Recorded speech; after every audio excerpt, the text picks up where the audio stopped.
Praise the lord. March 20వ తేదీ 2025. ఈరోజు దేవుని వాగ్దానము.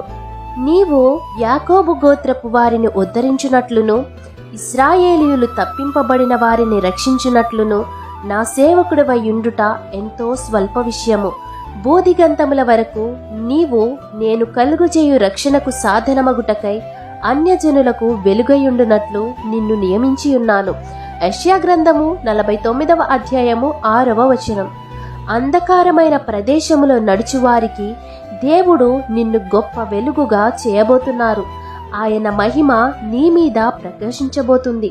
కాబట్టి ఆయన రక్షణను నీవు కన్నులారా చూచినట్లయితే వాక్యమై ఉన్న దేవుడు నిన్ను అన్యజనులకు గొప్ప వెలుగుగా చేసి నిన్ను ఆశీర్వదిస్తారు.